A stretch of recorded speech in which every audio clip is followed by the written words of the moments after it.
നമസ്കാരം. സ്പോട്ട് ലൈവിലേക്ക് സ്വാഗതം.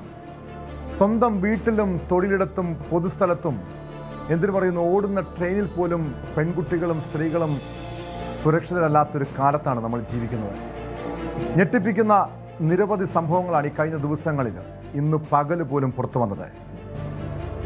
അതായത് ഓടുന്ന ട്രെയിനിൽ സ്വന്തം മുത്തച്ഛനോടൊപ്പം കിടന്നുറങ്ങിയായിരുന്ന 6 വയസ്സുകാരിയെ തട്ടിക്കൊണ്ടുപോയി പീഡിപ്പിച്ചൊരു സംഭവം. ഇത് വടക്കേന്ത്യയിലൊന്നുമല്ല ഉണ്ടായത്, നമ്മുടെ കേരളത്തിൽ കൊല്ലം പുനലൂരിലാണ് ഞെട്ടിപ്പിക്കുന്നൊരു സംഭവം ഉണ്ടായത്. ഇതോടൊപ്പം തിരുവനന്തപുരം കഴക്കൂട്ടത്ത് ഒരു സ്പായിൽ ജോലിക്കെത്തിയ യുവതിക്ക് നേരെ ഉണ്ടായ പീഡന ശ്രമം. കൊച്ചിയിൽ സിനിമാ സെറ്റിൽ വെച്ച് മോഡലിന് നേരെ ഉണ്ടായ ലൈംഗിക അതിക്രമം. നിരവധി പീഡന കേസുകളാണ് സ്പോട്ട് ലൈവ് പരിശോധിക്കുന്നത്. വിശ്വാസം അതല്ലേ എല്ലാം എന്ന സിനിമയിലെ അസിസ്റ്റന്റ് ഡയറക്ടർ ജോജോ കുരിശിങ്കലിനെതിരായിട്ടുള്ള ഒരു പരാതിയാണ് സ്പോട്ട് ലൈവ് ആദ്യം പരിശോധിക്കുന്നത്. ഈ ജോജോയെക്കുറിച്ചൊന്ന് അറിയണം. അതായത് നിരവധി ക്രിമിനൽ കേസുകളിൽ പ്രതിയാണ്. നേരത്തെ ഒരു മൃഗവേട്ട കേസിൽ ഇയാൾ പിടിക്കപ്പെട്ടിട്ടുണ്ട്, ജയിലിൽ കിടന്നിട്ടുണ്ട്. അതിനിടെയാണ് ഡേറ്റിംഗ് ആപ്പ് വഴി പരിചയപ്പെട്ട ഒരു മോഡലിനെ ഈ ജോജോ ലൈംഗികമായി ചൂഷണം ചെയ്തത്. തൃപ്പൂണിത്തുറയിലെ സിനിമാ സെറ്റിൽ വെച്ചായിരുന്നു പീഡനം. അതിനുശേഷം ഇയാളുടെ കൊച്ചിയിലെ ഫ്ളാറ്റിലെത്തിച്ചും ലൈംഗികമായി ചൂഷണം ചെയ്തു. അതിൻ്റെ നഗ്ന ദൃശ്യങ്ങൾ കാട്ടി ഭീഷണിപ്പെടുത്തി പലതവണ പീഡിപ്പിച്ചെന്നാണ് പരാതി. ഡാനി ഇപ്പോൾ ചേരുന്നുണ്ട് കൊച്ചിയിൽ നിന്ന് വിവരങ്ങളുമായി. ഡാനി, ഈ ജോജോ കുരിശിങ്കലിനെതിരായിട്ടുള്ളൊരു പരാതി, അത് ആദ്യത്തെ പരാതിയല്ല. ഇതിനു മുൻപ് ഇയാൾക്കെതിരെ മുൻപും കേസുകളുള്ളതാണ്. പക്ഷെ അത് മൃഗവേട്ടയുമായി ബന്ധപ്പെട്ടാണ്. ഇപ്പോഴാണ് ഒരു സ്ത്രീയെ വേട്ടയാടിയതുമായി ബന്ധപ്പെട്ട പരാതി പുറത്തു വരുന്നത്. ഇയാൾ നിരവധി പേരെ പീഡിപ്പിച്ചിട്ടുണ്ടെന്ന ചില ആക്ഷേപങ്ങൾ, ചില വിവരങ്ങൾ പോലീസിന് ലഭിച്ചിട്ടുണ്ട്. പക്ഷേ ഇന്നലെയാണ് പോലീസ് ഇയാൾക്കെതിരെ കേസെടുത്തിട്ടുള്ളത്. ഒരു മോഡലിനെ ലൈംഗികമായി ചൂഷണം ചെയ്തു എന്നാണ് പരാതി. സംഭവത്തിൽ കേസെടുത്തു. പ്രതിയെക്കുറിച്ച് വിവരമുണ്ടോ? പോലീസിന്റെ അന്വേഷണം എങ്ങനെയാണ്?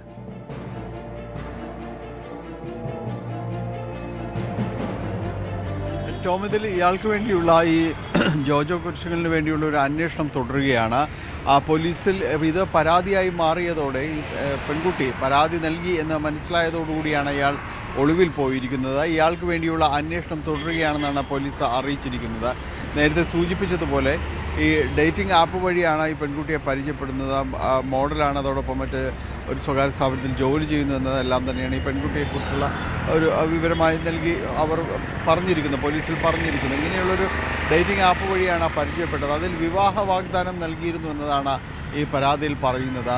പരാതിയിൽ സൂചിപ്പിക്കുന്നത് അത് ഇവർ വിവാഹമോചിതയായിരുന്നു. അതോടൊപ്പം തന്നെയാണ് ഇയാൾ പരിചയപ്പെടുകയും താനും വിവാഹമോചിതനാണ്. അതോടൊപ്പം തന്നെ ഇരുവരും പരിചയപ്പെട്ടപ്പോൾ വിവാഹം കഴിക്കാൻ ആഗ്രഹമുണ്ട് എന്നതെല്ലാം തന്നെ ഇവരോട് സംസാരിക്കുകയും എല്ലാം തന്നെ ചെയ്തു. അങ്ങനെ ഒരു വിവാഹ വാഗ്ദാനം നൽകിക്കൊണ്ടാണ് ഇവരൊരു സൗഹൃദം മുന്നോട്ട് പോകുന്നത്. ഇതിനിടയിലാണ് പലതവണയായിട്ട് പീഡിപ്പിക്കപ്പെട്ട വിവരം ഇവർ പറയുന്നത്. അതോടൊപ്പം തന്നെ ഇവരിൽ നിന്ന് പണം ആവശ്യപ്പെടുന്നു. പിന്നീട് ഇവരെ പലതവണ മർദ്ദിക്കുകയും എല്ലാം തന്നെ ചെയ്യുന്നു. ഇതേ തുടർന്നാണ് ഇവർ പരാതി നൽകാനായിട്ട് നിർബന്ധിതയാവുന്നത്. ഇവർ മരട് പോലീസിൽ പരാതി നൽകുകയും തുടർന്ന് ഇയാൾക്ക് വേണ്ടിയുള്ളൊരു അന്വേഷണത്തിലേക്ക് പോലീസ് കടക്കുന്നു എന്ന് മനസ്സിലായതോടുകൂടി തന്നെയാണ് ഈ ജോജോ നിലവിൽ ഇപ്പോൾ ഒളിവിൽ പോയിരിക്കുന്നതായിട്ട് പോലീസിന് മനസ്സിലാകുന്നത്. പോലീസ് പറയുന്ന ഇയാൾക്ക് വേണ്ടിയുള്ളൊരു അന്വേഷണം തുടരുകയാണ്. സിനിമാ ബന്ധങ്ങളും പ്രത്യേകിച്ച് സിനിമാ സഹസംവിധായകനും എല്ലാം തന്നെ ആയിട്ട് പ്രവർത്തിച്ചിട്ടുള്ള ഒരാൾ കൂടിയാണ്. അപ്പോൾ ഇയാൾക്ക് വലിയ ബന്ധങ്ങളും കാര്യങ്ങളും എല്ലാം തന്നെയുണ്ട്. അപ്പോൾ ഇതെല്ലാം അന്വേഷിക്കുന്നു. ഇയാൾ ഒളിവിൽ പോയിരിക്കുകയാണ്. കൂടുതൽ വിവരങ്ങൾ ലഭ്യമായിട്ടുള്ള മൊബൈൽ ഫോൺ അതാണ് കാരണം. ഇയാളൊരു പോലീസ് യൂണിഫോമിൽ നിൽക്കുന്ന ഒരു ചിത്രം ഉൾപ്പെടെ പുറത്തു വന്നിട്ടുണ്ടല്ലോ. ഇയാളെ ഒളിവിൽ പോകാൻ സഹായിച്ചത് ഒരു പോലീസ് ഉദ്യോഗസ്ഥനാണെന്നും മറ്റൊരു പോലീസ് ഉദ്യോഗസ്ഥന്റെ യൂണിഫോമാണ് ധരിച്ചിരിക്കുന്നതും എന്ന ചില വിവരങ്ങളാണ് ലഭിച്ചിട്ടുള്ളത്.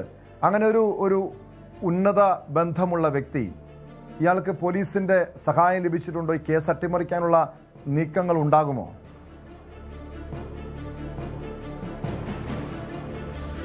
അത്തരം കാര്യങ്ങൾ കൂടി സംശയിക്കേണ്ടതുണ്ട്. കാരണം ഇതിൽ പുറത്തു വന്ന ചിത്രങ്ങളിലൊന്ന് ഒരു പോലീസ് യൂണിഫോം, CA റാങ്കിലുള്ളൊരു യൂണിഫോം ധരിച്ച് നിൽക്കുന്ന ഒരു ചിത്രമാണ് പുറത്ത് വന്നിരിക്കുന്നത്. അത് ഒപ്പമുള്ളത് ഒരു പോലീസ് ഉദ്യോഗസ്ഥനാണ് എന്ന രീതിയിലുള്ള സൂചനകളുണ്ട്.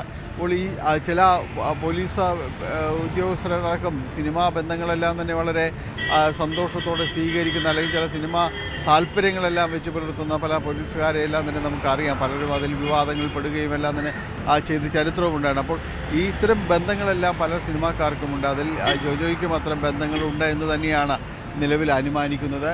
ഇങ്ങനെ ഇതിലൂടെ വന്ന ആൾ അത്തരം ഈ സാഹചര്യങ്ങളെല്ലാം തന്നെ ഉപയോഗിച്ചിട്ടുണ്ട് രക്ഷപ്പെടാനും. അതോടൊപ്പം തന്നെ നേരത്തെയും പരാതികളുണ്ടോ എന്നതെല്ലാം പോലീസ് പരിശോധിക്കുന്നുണ്ട്. അപ്പോൾ അതിൻ്റെ ഒരു അവസ്ഥ എന്താണ്? ഇതുപോലുള്ള ബന്ധങ്ങൾ ഉപയോഗിച്ചുകൊണ്ട് അത്തരം പരാതികളെ ഇല്ലാതാക്കിയോ അല്ലെങ്കിൽ മറ്റ് പരാതിക്കാരെ തന്നെ അതിൽ നിന്ന് പിൻവലിപ്പിക്കാനുള്ള സാഹചര്യം ഉണ്ടായോ എന്നതടക്കമുള്ള കാര്യങ്ങളിലെല്ലാം പരിശോധനകൾ വേണമെന്ന് തന്നെയാണ് പോലീസ് പറയുന്നത്. നിലവിൽ മരട് പോലീസ് പറയുന്നത്. ഏതായാലും ഇത്തരം കാര്യങ്ങളിലുള്ള പരിശോധനകൾ തുടരുകയാണ്. ഇയാൾക്കെതിരെ നേരത്തെയും കേസുകൾ ഉണ്ടായിട്ടുണ്ടെന്നത് പറയും. നേരത്തെ ഒരു മൃഗവേട്ട സംബന്ധിച്ച് ഈ വേട്ടയാടി മൃഗം പിടിച്ച് അതിൻ്റെ ഇറച്ചി ഉപയോഗിച്ചതുമായി സംബന്ധിച്ചെല്ലാം തന്നെ പരാതികൾ നിലവിലുണ്ട്. ഇയാൾക്കെതിരെ നിലവിലുണ്ട്. എന്തായാലും മറ്റ് പരാതികളുണ്ട്. പ്രത്യേകിച്ച് സമാനമായ രീതിയിൽ ഈ പെൺകുട്ടികളുമായി ബന്ധപ്പെട്ടുകൊണ്ട് മറ്റ് പരാതികൾ ഉണ്ടായിട്ടുണ്ടോ എന്നതടക്കമുള്ള കാര്യങ്ങൾ പോലീസ് പരിശോധിക്കുകയാണ്. ഏതായാലും ഇത്തരം കാര്യങ്ങൾ പോലീസിൻ്റെ പരിശോധന തുടരുന്നു. നിലവിൽ അറിയാൻ കഴിയുന്ന ഇയാൾ ഒളിവിലാണ് എന്നതാണ്. മൊബൈൽ ഫോൺ അടക്കമുള്ള കാര്യങ്ങളിൽ വിശദമായ രീതിയിലുള്ളൊരു പരിശോധന തുടരുന്നു. ആരെയാണ് ഏതെങ്കിലും രീതിയിലൊരു സഹായം ലഭിച്ചിട്ടുണ്ടോ എന്നതടക്കം പരിശോധിച്ച് വരികയാണ് കേട്ടോ. തീർച്ചയായും ഡാനി, നമുക്കറിയാം ഈ സിനിമാ സെറ്റുകളിലെ പീഡനം, ഈ രഞ്ജിത്തിനെതിരായിട്ടുള്ള പരാതി പുറത്തു വന്നപ്പോൾ തന്നെ അത് വീണ്ടും ചർച്ചയായതാണ്. ഹേമ കമ്മിറ്റി റിപ്പോർട്ടിന് ശേഷം ഏറെ ചർച്ചയായ സംഭവമാണ് സിനിമാ സെറ്റുകളിൽ സ്ത്രീകൾ ലൈംഗിക ചൂഷണത്തിന് ഇരകളാകുന്നു. ഈ മോഡലിനെയും സിനിമാ സെറ്റിൽ വെച്ച് പീഡിപ്പിച്ചുവെന്നാണ് പരാതിയിലുള്ളത്. പക്ഷേ അതിനുശേഷം ഇയാളുടെ ഫ്ളാറ്റിലെത്തി പീഡിപ്പിക്കുന്നു. നിരവധി തവണ, അതായത് അതിൽ നിന്നും രക്ഷപ്പെടാൻ ശ്രമിച്ചപ്പോൾ പക്ഷെ വീണ്ടും പലതവണ ഇയാൾ സമ്മർദ്ദം ചെലുത്തി, ഭീഷണിപ്പെടുത്തി, ബലപ്രയോഗത്തിലൂടെ കീഴ്പ്പെടുത്തി, പിന്നീട് ഈ നഗ്ന ദൃശ്യങ്ങൾ കാട്ടി പലതവണ പീഡിപ്പിച്ചു എന്ന് പറയുന്നുണ്ട്. മറ്റു പല സ്ത്രീകളെയും പീഡിപ്പിച്ചിട്ടുണ്ട് എന്ന രീതിയിലുള്ളൊരു സംശയമുണ്ട്. ഒരുപക്ഷെ ഈ സംഭവത്തിന് ശേഷം ഈ വാർത്തകൾ ഉൾപ്പെടെ പുറത്തു വന്ന ശേഷം കൂടുതൽ യുവതികൾ പരാതിയുമായി രംഗത്തെത്താനുള്ള സാധ്യതയുണ്ട് എന്നാണ് പറയപ്പെടുന്നതും. മാത്രമല്ല ഇയാളെ സഹായിക്കുന്നത് ഒരു വനിതാ അഭിഭാഷകയാണ്, നിയമപരമായി സഹായിക്കുന്നതൊക്കെ ഒരു വനിതാ അഭിഭാഷകയാണെന്ന വിവരങ്ങളൊക്കെയാണല്ലോ പുറത്തു വരുന്നതും. എങ്ങനെയാണ് പോലീസിൻ്റെ ഒരു കണ്ടെത്തലുകൾ? ഈ പെൺകുട്ടിയെ പലതവണയായി പീഡിപ്പിച്ചു എന്നതുൾപ്പെടെയുള്ള കാര്യങ്ങൾ പരാതിയിൽ പറയുന്നുണ്ടല്ലോ.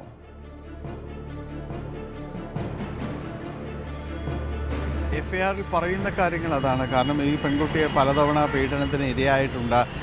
അത് പലപ്പോഴും ഇയാൾ നിർബന്ധിക്കുകയും അവരുടെ ചിത്രങ്ങൾ കാണിക്കുകയും അതോടൊപ്പം തന്നെ ഇവരെ മർദ്ദിക്കുകയും എല്ലാം വിളിച്ചു വരുത്തി മർദ്ദിക്കുകയും എല്ലാം തന്നെ ചെയ്തിട്ടുണ്ട് എന്നതാണ് അവരുടെ പരാതിയിൽ പറയുന്നത്. ഇങ്ങനെയാണ് പലപ്പോഴും ഇയാൾക്ക് വഴങ്ങി കൊടുക്കേണ്ടി വന്നിട്ടുള്ളത് എന്നതെല്ലാം തന്നെ അവർ വിശദമാക്കുകയും ചെയ്യുന്നുണ്ട്. വിവാഹ വാഗ്ദാനം നൽകി ആണ് ആദ്യം ഇവരെ ഇയാൾ തന്നിലേക്ക് അടുപ്പിക്കുന്നത്. പിന്നീടാണ് ഈ രീതിയിലേക്കെല്ലാം തന്നെ അവരെ ഉപയോഗിക്കുകയും ചെയ്യുന്നത്. ഈ വിവാഹക്കാരും ഈ ജോജോ എന്ന് പറയുന്ന ഇയാൾ നേരത്തെ ഈ വിവാഹം കഴിച്ചിട്ടുണ്ടായിരുന്നു എന്നതാണ് ഈ പെൺകുട്ടി പരാതിയിൽ സൂചിപ്പിക്കുന്ന മറ്റൊരു കാര്യം. അത് നിലവിൽ അത് നിലനിൽക്കുന്നു. തന്നോട് അത് വിവാഹമോചിതനാണ് എന്ന രീതിയിലാണ് പറഞ്ഞിരുന്നത്. പക്ഷേ അങ്ങനെ ആയിരുന്നില്ല എന്നതടക്കമുള്ള ചില സൂചനകൾ ഈ പരാതിയിൽ നിലനിൽക്കുന്നുണ്ട്. അപ്പോൾ ഇതിൽ ഇയാളെക്കുറിച്ച് വ്യക്തമായ രീതിയിൽ തന്നെ അന്വേഷിക്കണം എന്ന് തന്നെയാണ് ഇതിൽ അവർ സൂചിപ്പിക്കുകയും ചെയ്യുന്നത്. നിലവിൽ പോലീസ് അത്തരം ഒരു സാഹചര്യങ്ങൾക്ക് പിറകെയാണ്. ഏതായാലും അതിൽ അന്വേഷണം തുടരുന്നു. സിനിമാ സെറ്റിൽ വെച്ച് സംഭവിച്ചു എന്നത് കുറച്ചുകൂടി ഗുരുതരമായ കാര്യമാണ്. കാരണം നേരത്തെ ഇത്തരം കാര്യങ്ങൾ സിനിമാ സെറ്റുകളിൽ ഈ രീതിയിലുള്ള കാര്യങ്ങൾ നടക്കാതിരിക്കുന്നതിന് വേണ്ടി പല കമ്മിറ്റികളും അടക്കം രൂപീകരിച്ചിട്ടാണ് പല സിനിമകളുടെ പ്രവർത്തനം തന്നെ തുടരുന്നത്. അപ്പോൾ ഇതേത് സിനിമാ സെറ്റിൽ വെച്ചാണ് അവിടെ ഈ രീതിയിലേക്ക് ഇപ്പോൾ സിനിമയിൽ വേഷം നൽകാമെന്നോ അങ്ങനെ ഏതെങ്കിലും രീതിയിലുള്ള വാഗ്ദാനങ്ങൾ?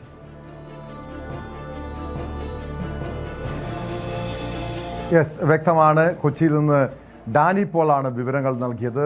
സിനിമാ സെറ്റിൽ വെച്ച് ഉൾപ്പെടെ ലൈംഗിക ചൂഷണത്തിന് ഈ പെൺകുട്ടി ഇരയായി എന്നാണ് പുറത്തുവരുന്ന വിവരങ്ങൾ. പ്രതി ജോജോ കുരിശിങ്കലിന് വേണ്ടി പോലീസ് അന്വേഷണം ഊർജിതമാക്കിയിരിക്കുകയാണ്. നമ്മുടെ നാട്ടിൽ ഈ പെൺകുട്ടികളുള്ള മാതാപിതാക്കളെ സംബന്ധിച്ച് ആശങ്കപ്പെടുത്തുന്ന ഒട്ടേറെ വാർത്തകളാണ് ഓരോ ദിവസവും പുറത്തു വരുന്നത്. കഴിഞ്ഞ പുലർച്ചെ ഒരു ട്രെയിനിൽ വെച്ചാണ് മുത്തശ്ശനോടൊപ്പം ഉറങ്ങിക്കിടക്കുകയായിരുന്ന പെൺകുട്ടിയെ തട്ടിക്കൊണ്ടുപോയി പീഡിപ്പിച്ചത്. കൊല്ലം പുനലൂരിലാണ് സംഭവം. പുനലൂർ ചെങ്കോട്ട യാത്രാമധ്യേ പാലരുവി എക്സ്പ്രസിൽ കഴിഞ്ഞ ദിവസം ഉറങ്ങിക്കിടന്ന 6 വയസ്സുകാരിയെ യാത്രക്കാരൻ എടുത്തുകൊണ്ടുപോയി പീഡിപ്പിച്ചെന്നാണ് പരാതി. തമിഴ്നാട്ടിൽ നിന്ന് മുത്തച്ഛനോടൊപ്പം കേരളത്തിൽ തീർത്ഥാടനത്തിനായി എത്തി മടങ്ങിപ്പോവുകയായിരുന്ന പെൺകുട്ടിക്കാണ് ദുരനുഭവം ഉണ്ടായത്. വിവരങ്ങളുമായി മനോജ് അപ്പുക്കുട്ടൻ ചേരുന്നുണ്ട് പുനലൂരിൽ നിന്ന്. മനോജ്, ഇത് ഏറെ ഞെട്ടിപ്പിക്കുന്നൊരു സംഭവമാണ്. അതായത് നമുക്കറിയാം, ഇവിടെ ഈ ഉറങ്ങിക്കിടന്ന പെൺകുട്ടികൾ വീട്ടിൽ നിന്നും തട്ടിക്കൊണ്ടുപോയി പീഡിപ്പിച്ച സംഭവങ്ങളൊക്കെ നമ്മൾ കേട്ടിരുന്നു. പക്ഷേ ഇത് ട്രെയിനിൽ വെച്ച് ഒരു സഹയാത്രക്കാരൻ്റെ ഭാഗത്തു നിന്നും ഉണ്ടായ ലൈംഗിക ചൂഷണം. എന്നായിരുന്നു സംഭവം? ഈ കേസിൽ പ്രതിയെ പിടികൂടാൻ കഴിഞ്ഞിട്ടുണ്ടോ? ഇന്ന് പുലർച്ചെയാണ് ഈ ഞെട്ടിക്കുന്ന സംഭവം നടന്നത്. പാലക്കാട് നിന്നും നാഗർകോവിലേക്ക് പോകുന്ന പാലരുവി എക്സ്പ്രസിൽ ഏകദേശം 1 മണിയോടുകൂടിയാണ് പാലരുവി എക്സ്പ്രസ് പുനലൂർ റെയിൽവേ സ്റ്റേഷനിൽ എത്തിയത്. പുനലൂർ റെയിൽവേ സ്റ്റേഷനിൽ നിന്നും നാഗർകോവിലേക്ക് ഉള്ള യാത്രാ മധ്യയിൽ പുനലൂരിനും ആര്യങ്കാവിനും ഇടയിൽ വെച്ചാണ് ഈ പെൺകുട്ടിക്ക് ഈ കൊടിയ പീഡനം ഏൽക്കേണ്ടി വരുന്നത്. ഏകദേശം രാത്രി ആയതിനാൽ തന്നെ എല്ലാവരും നല്ല ഉറക്കമായിരുന്നു. തമിഴ്നാട്ടിൽ നിന്നും കേരളത്തിൽ തീർത്ഥാടനത്തിന് വന്നതിന് ശേഷം മുത്തച്ഛനോടൊപ്പം തിരികെ നാട്ടിലേക്ക് മടങ്ങിപ്പോകുകയായിരുന്നു ഈ സംഘം. ട്രെയിനിലെ കമ്പാർട്ട്മെന്റിനുള്ളിൽ തറയില് തുണി വിരിച്ച് കുട്ടിയെ അവിടെ ഉറങ്ങാൻ കിടത്തിയിരിക്കുകയായിരുന്നു മുത്തച്ഛൻ.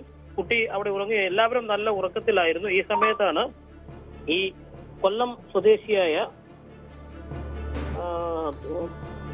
കൊല്ലം അയത്തിൽ വടക്കേവിള വില്ലേജിൽ പുളിയത്തുമുക്കിൽ ആനത്തറ വടക്കേതിൽ 40 വയസ്സുള്ള സാനിഷ് എന്ന ഈ പ്രതി ഈ കുട്ടിയെ ഉറങ്ങിക്കിടന്ന സ്ഥലത്തു നിന്നും എടുത്തുകൊണ്ടുപോയി പീഡിപ്പിക്കുന്നത്. ഇത് ഈ ഒരു യാത്രക്കാർ കാണുകയും ഈ സംഭവങ്ങൾ മൊബൈലിൽ ചിത്രീകരിക്കുകയും പോലീസിൽ കൃത്യമായി വിവരം ധരിപ്പിക്കുകയും ചെയ്തതുകൊണ്ടാണ് ഈ പ്രതിയെ പിടികൂടാൻ സാധിക്കുന്നത്. ഏകദേശം ആര്യങ്കാവിൽ റെയിൽവേ സ്റ്റേഷനിൽ എത്തുമ്പോഴേക്കായിരുന്നു സംഭവം. ഉടൻ തന്നെ കൃത്യമായ ഇൻഫർമേഷൻ ഈ യാത്രക്കാർ ട്രെയിനിലുണ്ടായിരുന്ന പോലീസിന് നൽകുകയും ഭഗവതിപുരം പോലീസ് സ്റ്റേഷനിൽ വെച്ച് ഇവര് ഈ പ്രതിയെ ട്രേസ് ചെയ്യുകയും ചെങ്കോട്ടയിൽ വെച്ച് ഈ പ്രതിയെ പിടികൂടുകയും ചെയ്തു.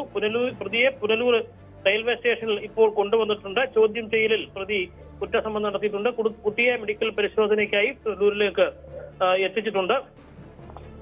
ഈ പ്രതിയെ കോടതിയിൽ ഹാജരാക്കി. ക്രിമിനൽ പശ്ചാത്തലമുള്ള വ്യക്തിയാണോ ഈ പ്രതി? ഇതിനു മുൻപ് ഏതെങ്കിലും കേസുകളിൽ പെട്ടിട്ടുണ്ടോ? ഒരു 6 വയസ്സുള്ള പെൺകുട്ടിയോട് പോലും ലൈംഗിക ചൂഷണം കാണിക്കണമെങ്കിൽ ഒരു ലൈംഗിക വൈകൃതമുള്ള വ്യക്തി ആയിരിക്കണം. എന്താണ് ഇയാളുടെ ഒരു പശ്ചാത്തലം? എന്താണ് പോലീസ് എന്താണ് പറയുന്നത്? മനോജ്, പോലീസ് നടത്തിയ പരിശോധനയിൽ ഈ ലൈംഗിക അതിക്രമ കേസ് ഇതുവരെയും ഇതിനെതിരെ ചുമത്തിയിട്ടില്ല എന്നാണ് പോലീസിന്റെ ഭാഗത്തു നിന്ന് ലഭിച്ച മറുപടി. മറ്റ് അടിപിടി ഉൾപ്പെടെ കൊലപാതക ശ്രമം ഉൾപ്പെടെയുള്ള കേസുകളിൽ ഇദ്ദേഹം പ്രതിയാണ്. മറ്റ് നിരവധി സ്റ്റേഷനുകളിൽ പ്രതിയാണ്. ഒരു ക്രിമിനൽ പശ്ചാത്തലമുള്ള ആളാണ്. പക്ഷേ ഈ ലൈംഗിക അതിക്രമ കേസുകൾ ഇതുവരെയും ഇദ്ദേഹത്തിന്റെ പേരിൽ ഒരു സ്റ്റേഷനിൽ റിപ്പോർട്ട് ചെയ്തിട്ടില്ല. ഇത് ആദ്യമായാണ് ഈ ലൈംഗിക അതിക്രമ കേസ് റിപ്പോർട്ട് ചെയ്യുന്നത് എന്നാണ് പോലീസിന്റെ ഭാഗത്തു നിന്നും നമുക്ക് പ്രാഥമികമായി ലഭിച്ച മറുപടി. എന്നാൽ കൂടുതൽ അന്വേഷണങ്ങൾ മറ്റ് സംസ്ഥാനങ്ങളെ അപേക്ഷിച്ച് ഒക്കെ വിദഗ്ധമായ ഒരു അന്വേഷണം പോലീസിന്റെ ഭാഗത്തു നിന്നും ഉണ്ടാകും എന്നും നമുക്ക് ഒരു അറിയിപ്പ് പോലീസിന്റെ ഭാഗത്തു നിന്നും നൽകിയിട്ടുണ്ട്. ഈ വളരെ ഗൗരവത്തോടു കൂടിയാണ് പോലീസ് ഈ വിഷയത്തെ കാണുന്നത്. രാത്രികാലങ്ങളിൽ ഈ ട്രെയിനിൽ യാത്ര ചെയ്യുന്ന ആൾക്കാർക്ക് സുരക്ഷിതമില്ല എന്നുള്ളൊരു അവസ്ഥ വരികയാണെങ്കിൽ ഈ ട്രെയിൻ യാത്ര തന്നെ വളരെ ദുഷ്കരമാകുന്ന നിലയിലേക്ക് പോകും. അതുകൊണ്ട് ശക്തമായ പ്രത്യേകിച്ച് തമിഴ്നാട്ടിൽ നിന്ന് വരുന്നതും പോകുന്നതുമായ ട്രെയിനുകളിൽ പോലീസിന്റെ ഭാഗത്തു നിന്നും വളരെ ശക്തമായ പരിശോധനയുണ്ട്. ഈ പുനലൂരിൽ പോലീസ് ഈ ട്രെയിൻ എത്തുമ്പോൾ ഓരോ കമ്പാർട്ട്മെന്റിലും പോലീസ് നടത്തിയ പരിശോധനയിൽ അങ്ങനെ അസ്വാഭാവികം തോന്നുന്ന നിലയിൽ ഒന്നും കണ്ടില്ല എന്നാണ് പോലീസിന്റെ ഭാഗത്തു നിന്നും പറയുക. കാരണം ശക്തമായ പരിശോധന 2 ദിവസം മുമ്പാണ് നമ്മുടെ തമിഴ്നാട്ടിൽ നിന്നും വന്ന ഒരു ട്രെയിനിൽ നിന്ന് 25 ലക്ഷം രൂപ പോലീസ് പിടിച്ചത്. അതുകൊണ്ട് തന്നെ വലിയ ശക്തമായ പരിശോധനയാണ് നടക്കുക. സാധാരണ പുനലൂർ വന്നു കഴിഞ്ഞാൽ പിന്നെ ഒരു ഘാട്ട് ഏറിയയാണ് ഇടമൺ മുതൽ അങ്ങോട്ട് ആര്യങ്കാവ് തമിഴ്നാട് വരെ വളരെ വനത്തിനുള്ളിൽ കൂടി പോകുന്ന ഏരിയ, തുരങ്കങ്ങളും ഒക്കെ ഉള്ള ഏരിയ ആയതുകൊണ്ട് വലിയ പുനലൂർ വരെയാണ് വലിയ പരിശോധന നടക്കുക. പിന്നെ ഇത്രയും വലിയ പരിശോധനകൾ നടക്കാൻ സാധ്യത കുറവുള്ള സ്ഥലമാണ്. ഈ ഇതുകൂടി കണക്കിലെടുത്തുകൊണ്ടാകണം ഇത്തരം ഒരു കൃത്യത്തിൽ ഈ പ്രതി ഏർപ്പെട്ടത്. പ്രതി എന്തായാലും ആദ്യമായി ഈ തമിഴ്നാട് യാത്ര ചെയ്യുന്ന ആളല്ല എന്ന് വേണം നമുക്ക് മനസ്സിലാക്കുവാൻ. കൃത്യമായ സ്റ്റേഷനുകളും അതിന് ഇത്തരം ക്രൈമുകൾ ചെയ്യാൻ സാധ്യതയുള്ള ഇടങ്ങളും അറിവുള്ള ഒരാൾ തന്നെയെന്നാണ് പോലീസ് നടത്തിയ പ്രാഥമിക നിഗമനത്തിൽ നിന്ന് മനസ്സിലാക്കാൻ സാധിച്ചിട്ടുള്ളത്. യെസ്, വ്യക്തമാണ്. മനോജ് അപ്പുക്കുട്ടനാണ് പുനലൂരിൽ നിന്നും വിവരങ്ങൾ നൽകിയത്. മറ്റൊരു പ്രധാനപ്പെട്ട വാർത്തയിലേക്കാണ്. തിരുവനന്തപുരം കഴക്കൂട്ടത്ത് സ്പായിൽ ജോലിക്കായി എത്തിയ 23-കാരിയെ പീഡിപ്പിക്കാൻ ശ്രമിച്ച കേസിൽ CPM ബ്രാഞ്ച് സെക്രട്ടറി അറസ്റ്റിൽ. മേനംകുളം കൽപ്പന ബ്രാഞ്ച് സെക്രട്ടറി റിബ്സണാണ് പിടിയിലായത്. സ്പാ നടത്തിപ്പുകാരിയും ഇടനിലക്കാരിയും ഒളിവിലാണ്. കഴക്കൂട്ടത്തെ ഒരു സ്പായിൽ വെച്ചായിരുന്നു പീഡനം. ഇക്കഴിഞ്ഞ 1-ാം തീയതിയാണ് പാലക്കാട് സ്വദേശിനിയായ 23-കാരി കഴക്കൂട്ടത്ത് ജോലിക്കായി എത്തിയത്. കഴക്കൂട്ടത്തെ ഒരു സ്ഥാപനത്തിൽ ഫ്രണ്ട് ഓഫീസ് എക്സിക്യൂട്ടീവായി ജോലി നൽകാമെന്ന് പറഞ്ഞ് വിളിച്ചു വരുത്തി. അതിനിടെയാണ് ആലപ്പുഴ സ്വദേശിയായ സുഹൃത്ത് വഴി തിരുവനന്തപുരത്ത് എത്തിയത്. തുടർന്ന് ഇടപാടുകാരനായ റിബ്സനെ വിളിച്ചു വരുത്തി യുവതിയെ ബലമായി മുറിയിൽ കയറ്റി ക്രൂരമായി പീഡിപ്പിക്കാൻ ശ്രമിച്ചുവെന്നാണ് പരാതിയിൽ പറയുന്നത്. വിവരങ്ങളുമായി VV അരുൺ ചേരുന്നുണ്ട് തിരുവനന്തപുരത്ത് നിന്ന്. അരുൺ, ഇത് സ്പായിലെ പീഡനമാണ്. ഇത് എന്താണ് സംഭവിച്ചത്? എന്താണ് പോലീസിന്റെ കണ്ടെത്തൽ?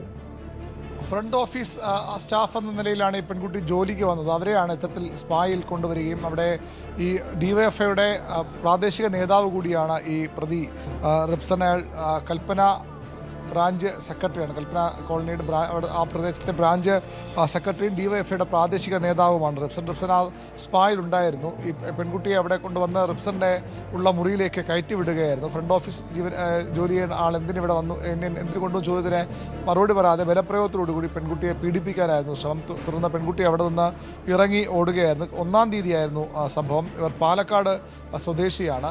അവിടെ നിന്ന് ജോലിക്ക് വേണ്ടി തിരുവനന്തപുരത്തെ കഴക്കൂട്ടത്തെ ഈ സ്പായിലേക്ക് എത്തുകയായിരുന്നു. സ്വകാര്യ സ്ഥാപനത്തിൽ ഫ്രണ്ട് ഓഫീസ് എക്സിക്യൂട്ടീവ് എന്ന ജോലി നൽകാമെന്ന് പറഞ്ഞാണ് ഈ ആലപ്പുഴ സ്വദേശിയായ സുഹൃത്ത് വഴി അവർ തിരുവനന്തപുരത്ത് എത്തിയത്.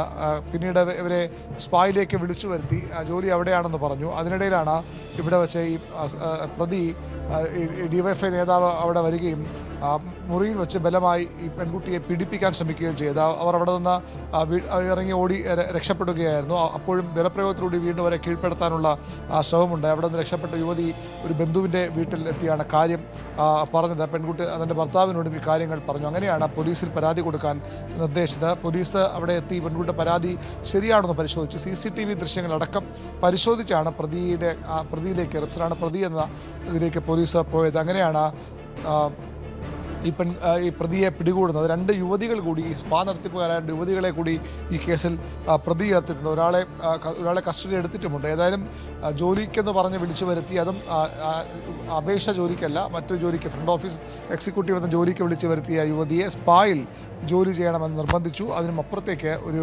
കസ്റ്റമർക്ക് വേണ്ടി അവരെ കാഴ്ചവെക്കാൻ ശ്രമിച്ചു എന്ന അതീവ ഗുരുതരമായ ആരോപണമാണ് സ്പാ ഉടമയ്ക്കെതിരെയും നടത്തിപ്പുകാർക്കെതിരെയും ഒക്കെ ഉള്ളത്. അതിന് പ്രതിസ്ഥാനത്തുള്ളത് അവിടുത്തെ ആ പ്രദേശത്തെ CPMന്റെ ബ്രാഞ്ച് സെക്രട്ടറിയാണ്. അയാൾ DYFIയുടെ പ്രാദേശിക നേതാവും കൂടിയാണ്.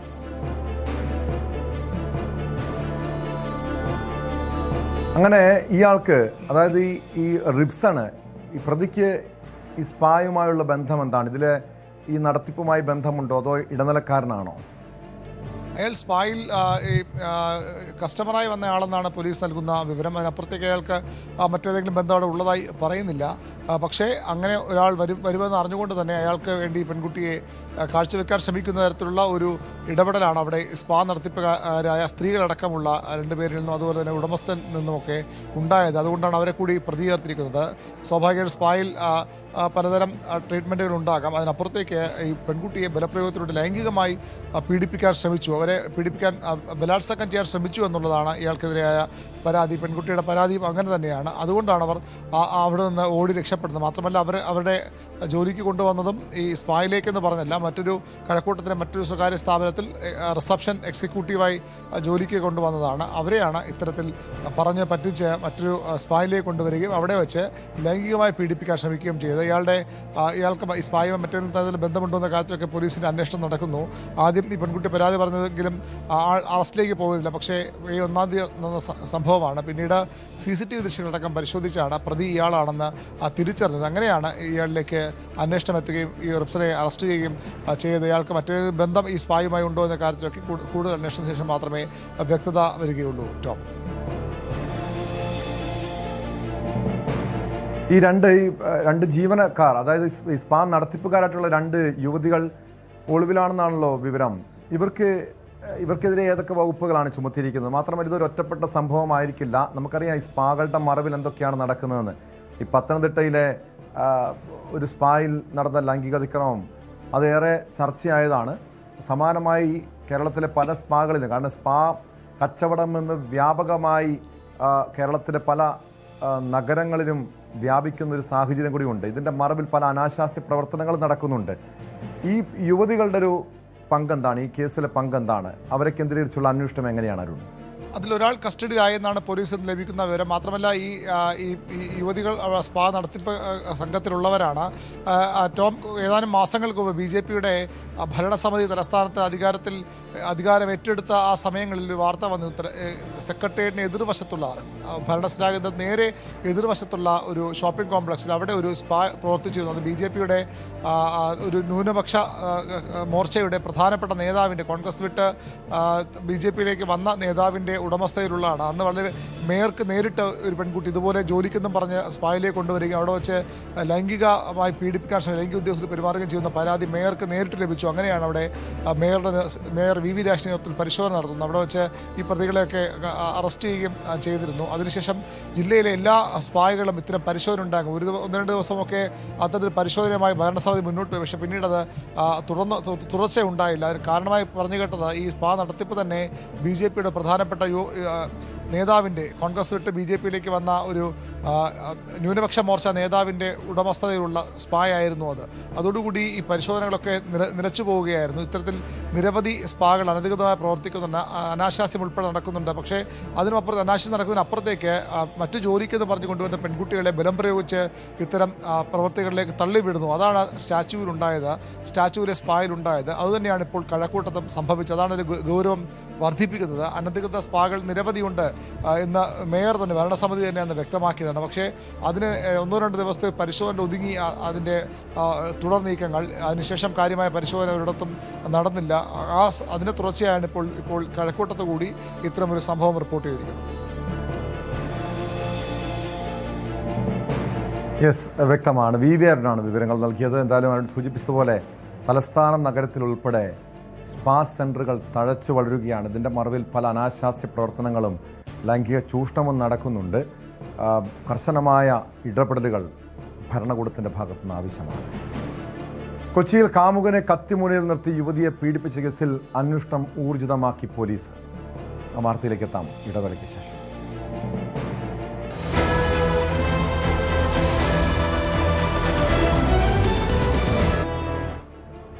സ്പോട്ട് ലൈവ് തുടരുന്നു. കൊച്ചിയിൽ വ്യാജരേഖകൾ ചമച്ച അവയവദാന തട്ടിപ്പ് നടത്തിയ കേസിൽ അന്വേഷണം ശക്തമാക്കാൻ പോലീസ്. പ്രത്യേക അന്വേഷണ സംഘത്തിന് ഇന്ന് രൂപം നൽകും. അന്വേഷണം ഇതര ജില്ലകളിലേക്കും വ്യാപിപ്പിക്കാനാണ് നീക്കം. മെഡിക്കൽ ടൂറിസം കമ്പനിയുടെ മറവിൽ അവയവദാന തട്ടിപ്പ് നടന്നിരുന്നു എന്നാണ് പോലീസിന്റെ കണ്ടെത്തൽ. അവയവ കൈമാറ്റമടക്കം കമ്പനി വാഗ്ദാനം ചെയ്തിരുന്നതായും വിവരമുണ്ട്. മുഖ്യപ്രതി നജീബിനായി പോലീസ് ലുക്കൌട്ട് നോട്ടീസും ഇറക്കി. ഇയാൾ രാജ്യം വിട്ടുപോകാൻ സാധ്യതയുള്ളതിനാലാണ് ലുക്കൌട്ട് നോട്ടീസ് ഇറക്കിയത്. നജീബിന്റെ സാമ്പത്തിക ഇടപാടുകൾ കേന്ദ്രീകരിച്ച് വിശദമായ അന്വേഷണമാണ് നടക്കുന്നത്. വിവരങ്ങളുമായി കൊച്ചിയിൽ നിന്ന് ഡാനി ഇപ്പോൾ ചേരുന്നുണ്ട്. ഡാനി, ഇന്നലെയാണ് ഈ വിവരങ്ങൾ പുറത്തു വരുന്നത്. അതായത് പോലീസിന്റെ ഒരു മിന്നൽ പരിശോധന വിവിധ കേന്ദ്രങ്ങൾ, വിവിധ മേഖലകൾ കേന്ദ്രീകരിച്ച് അവിടെ ഹൈബീഡൻ, കെ രാധാകൃഷ്ണൻ ഉൾപ്പെടെയുള്ള MP-മാരുടെ, MLA-മാരുടെ, പോലീസ് ഉദ്യോഗസ്ഥരുൾപ്പെടെയുള്ള പല പ്രമുഖരുടെയും സീലുകൾ, ഒപ്പുകളൊക്കെ വ്യാജമായി നിർമ്മിച്ച് അവിടെ വ്യാജരേഖകൾ ചമച്ച് നടത്തിയ വലിയൊരു തട്ടിപ്പാണ്. ഇതിന് പിന്നിൽ വൻ റാക്കറ്റ് ഉണ്ടെന്നാണ് വിവരം. മുഖ്യപ്രതികളടക്കം ഒരു ദമ്പതികളടക്കം പിടികൂടിയിട്ടുണ്ട്. അതിനിടെയാണ് നജീബിനായി, അതായത് ഈ റാക്കറ്റിലെ പ്രധാനിയായിട്ടുള്ള നജീബിനായി അന്വേഷണം വ്യാപിപ്പിച്ചിരിക്കുന്നത്. നിലവിൽ ഈ കേസുമായി ബന്ധപ്പെട്ട് പോലീസിന്റെ കണ്ടെത്തൽ എന്തൊക്കെയാണ്? പോലീസിന്റെ ഒരു സ്പെഷ്യൽ ടീം ഒരുപക്ഷെ ഇന്ന് വൈകുന്നേരത്തോടു കൂടിയാണ് ഇത് രൂപീകരിക്കുക, അന്വേഷണ സംഘത്തെ രൂപീകരിക്കുക എന്നതാണ് അറിയിച്ചിരിക്കുന്നത്. അതിൽ കൂടുതൽ കാര്യങ്ങൾ ഇതുമായി ബന്ധപ്പെട്ടുകൊണ്ട് അവർ അന്വേഷണത്തിന്റെ ചുമതലയിലേക്ക് വരും.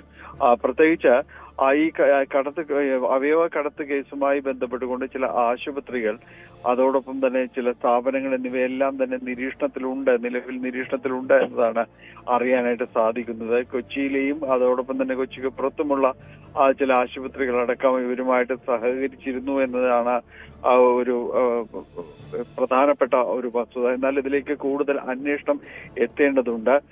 ഇതിൽ അവയവദാനം എന്ന് പറയുന്നത് സംസ്ഥാനത്ത് നിലനിൽക്കുന്ന നിയമങ്ങൾക്ക് അനുസൃതമായി മാത്രമേ ചെയ്യാനായിട്ട് സാധിക്കുകയുള്ളൂ. അത് രക്തബന്ധമുള്ളവർക്ക് ഈ കാര്യങ്ങളിൽ മറ്റ് തടസ്സങ്ങളില്ലാതെ മുന്നോട്ട് വരാം. പക്ഷേ മറ്റു രീതികളിലാണെങ്കിൽ അത് നിലവിലെ നിയമങ്ങൾ അനുസരിക്കപ്പെടേണ്ടതുണ്ട്. ഇത് മറികടക്കുന്നതിന് വേണ്ടിയാണ് ഈ വ്യാജമായ രീതിയിലുള്ള ജനപ്രതിനിധികളുടെയും ഉദ്യോഗസ്ഥരുടെയും അടക്കം വലിയൊരു കൂട്ടം ആളുകളുടെ വ്യാജ രേഖകൾ ഉണ്ടാക്കുന്നത്, അവരുടെ ലെറ്റർ ഹെഡുകളടക്കം നിർമ്മിക്കുകയും ചെയ്യുന്നത്. ഇവർക്ക് നിലവിൽ ഈ സംഘത്തിന്റെ ഒരു രീതി എന്നത് പോലീസ് പറയുന്നത്, ഇവർക്ക് ആരുടെയെല്ലാമാണ് സമ്മതപത്രം വേണ്ടത്, അതായത് ഇവർ സംഘടിപ്പിക്കുന്ന ഈ ഇരകൾ എന്ന് വിശേഷിപ്പിക്കാവുന്ന ഈ ആളുകൾ, അവരെ ഇതിലേക്ക് കൊണ്ടുവരികയും അവരെ പണം ഉറപ്പ് വരുത്തുകയും ചെയ്യുന്നു. അവയവം സ്വീകരിക്കുന്നവരിൽ നിന്ന് ഇവർക്ക് നൽകാനുള്ള പണത്തുക എത്രയെന്നത് സംബന്ധിയായ കാര്യങ്ങളിൽ ഒരു ഉറപ്പ് വരുത്തുകയും അത്തരം കാര്യങ്ങളിൽ ധാരണയുണ്ടാക്കുകയും എല്ലാം ചെയ്യും. അതിനുശേഷം ഇത് മെഡിക്കൽ പരിശോധനകൾക്ക് ശേഷമാണ് അവർ സഹകരിക്കുന്ന ആശുപത്രികളിലായിരിക്കും ഇത് നടത്തുന്നത്. അത് മെഡിക്കൽ പരിശോധനകൾക്ക് ശേഷം ഇതിൽ നിയമപ്രകാരമുള്ള കാര്യങ്ങൾ പൂർത്തീകരിക്കുന്നതിന് വേണ്ടി പലരുടെയും അനുമതി പത്രവും അത്തരം ശുപാർശ കത്തുകളും അടക്കം വേണം. അത് ജനപ്രതിനിധികൾ മുതൽ ഉദ്യോഗസ്ഥർ വരെ നീളുന്ന വലിയൊരു വിഭാഗത്തിന്റെ ഇത്തരം കാര്യങ്ങൾ വേണ്ടതാണ്. ആരുടെയൊക്കെ വേണമോ അവരുടെ എല്ലാം തന്നെ അനുമതി പത്രങ്ങളെല്ലാം തന്നെ വ്യാജ ലെറ്റർ ഹെഡ് ഉപയോഗിച്ചുകൊണ്ട് ഇവർ അത് നിർമ്മിക്കുകയാണ് ഈ സംഘത്തിന്റെ രീതി. നിലവിൽ 5 പേരാണ് ഈ കേസിൽ അറസ്റ്റിലായിട്ടിരിക്കുന്നത്.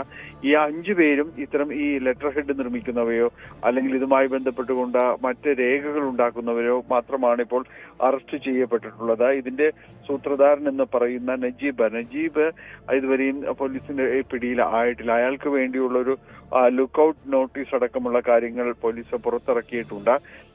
ഇയാളുടെ ഭാര്യയും ഈ കേസിൽ പ്രതിയാണ്. എന്തായാലും ഈ കേസിൽ അന്വേഷണം ഊർജിതമായിട്ട് മുന്നോട്ട് പോകുന്നു എന്നതാണ് റൂറൽ SP സുദർശൻ അറിയിച്ചിരിക്കുന്നത്. പ്രത്യേക അന്വേഷണ സംഘത്തെ രൂപീകരിച്ചുകൊണ്ട് കാര്യങ്ങൾ മുന്നോട്ട് പോകുന്നു. വൈകാതെ നജീബ് അടക്കം പിടിയിലാകുമെന്ന് തന്നെയാണ്. നജീബ് ഒരു ആഡംബര ജീവിതം നയിച്ചിരുന്നയാളായിട്ടാണ് ആ പരിസരത്തുള്ളവർ തന്നെ, അയാളുടെ ഫ്ളാറ്റിലുള്ളവരെല്ലാം തന്നെ പറയുകയും ചെയ്യുന്നത്. വില കൂടിയ കാറുകൾ, വിദേശ കാറുകളടക്കം പലപ്പോഴും ഇയാൾ ഉപയോഗിക്കുന്നു. പല സംസ്ഥാനങ്ങളുടെ രജിസ്ട്രേഷനുള്ള വാഹനങ്ങൾ പല തവണ മാറി വരുന്നതും എല്ലാം ഇവർക്ക് കാണാമായിരുന്നു എന്നതാണ് ആ പരിസരത്തുള്ളവർ എല്ലാം തന്നെ പറയുന്നത്. വലിയ രീതിയിലൊരു പണം ഇയാൾ ഈടാക്കിയിരുന്നു, ഇയാൾക്ക് സമ്പാദിച്ചിരുന്നു ഈ രീതിയിലൂടെ എന്ന് പറയുന്നു. വലിയൊരു തുക ഇടപാടുകാരിൽ നിന്ന്, അതായത് ഈ അവയവം സ്വീകരിക്കുന്നവരിൽ നിന്ന് ഈടാക്കുകയും അതിൽ കാര്യമായ ഒരു തുക ഇരയ്ക്ക്, അതായത് അവയവം നൽകുന്നവർക്ക് നൽകാതിരിക്കുകയും ചെയ്തിട്ടുണ്ട്. അങ്ങനെ ഒരു മധ്യവർത്തി എന്ന രീതിയിലാണ് ഇയാൾ ഇടപെടുകയും ചെയ്യുന്നത്. വരാപ്പുഴ സ്വദേശിയായ ഒരാളുടെ പരാതിയിലാണ് ഇപ്പോൾ ഉള്ള ഈ ഡാനി, അങ്ങനെയെങ്കിൽ ഇതിന്റെ മറവിൽ വലിയൊരു തട്ടിപ്പ് നടന്നിട്ടുണ്ടാകാം അല്ലേ? കാരണം ഇത് തട്ടിപ്പിന്റെ രീതി എങ്ങനെയാണെന്ന് വ്യക്തമായിട്ടുണ്ട്. വ്യാജരേഖ ചമച്ചിട്ടുണ്ട്. പക്ഷെ അങ്ങനെയെങ്കിൽ വലിയ ലക്ഷങ്ങളുടെ കോടികളുടെ ഇടപാടുകൾ നടന്നിട്ടുണ്ടായിരിക്കാം. എത്ര പേർ ഇതേ രീതിയിൽ ഈ വ്യാജരേഖകൾ ചമച്ച് വ്യാപകമായി ഈ അവയവദാന തട്ടിപ്പ് നടന്നിട്ടുണ്ട് എന്നാണോ കണ്ടെത്തലുകൾ? ഇതിന് പിന്നിൽ ആരൊക്കെയാണ്? ഒരു വലിയ നെറ്റ്വർക്ക്, കാരണം ഇത് എറണാകുളം ജില്ലയിൽ മാത്രം നിൽക്കുന്നൊരു തട്ടിപ്പല്ല, മറ്റു പല ജില്ലകളിലേക്കും അന്വേഷണം വ്യാപിപ്പിച്ചിട്ടുണ്ട്. വലിയൊരു നെറ്റ്വർക്ക് ഇതിന് പിന്നിൽ പ്രവർത്തിക്കുന്നുണ്ട് എന്നാണോ മനസ്സിലാക്കേണ്ടത്? അത് തീർച്ചയായും അങ്ങനെ തന്നെയാണ് കേട്ടോ. കാരണം വലിയൊരു നെറ്റ്വർക്ക് ഇതിന്റെ ഭാഗമായിട്ടുണ്ട്. നമുക്കറിയാം, നേരത്തെയും ഇത്തരം ഒരു കേസുകൾ ആലുവ കേന്ദ്രീകരിച്ചുണ്ടായിരുന്നു. അത് NIA അടക്കം വന്ന അന്വേഷണത്തിലേക്ക് വന്നതാണ്. ഇറാൻ കേന്ദ്രീകരിച്ചും എല്ലാം തന്നെ ഇതിന്റെ ഒരു അന്വേഷണം പോയതായിട്ട് അന്ന് ഉണ്ടായിരുന്നു. പക്ഷെ ആ അന്വേഷണവും പാതി വഴിയിൽ നിലയ്ക്കുകയാണ് ഉണ്ടായത്. വലിയ ആളുകൾ ഇതിൽ ഉൾപ്പെടുന്നു എന്നതാണ്. പ്രത്യേകിച്ച് ഇതിൽ ഒരു കാര്യം ഉറപ്പാണ്, അന്ന് കേരളത്തിന് പുറത്തുള്ള ആശുപത്രികളായിരുന്നു ഇതിൽ ഉണ്ടായിരുന്നത്. അവിടേക്ക് ആളുകൾ എത്തിക്കുകയും മറ്റ് അവയവ കൈമാറ്റം അടക്കമുള്ള കാര്യങ്ങൾ നടത്തുകയും അങ്ങനെയായിരുന്നു ചെയ്തിരുന്നത്.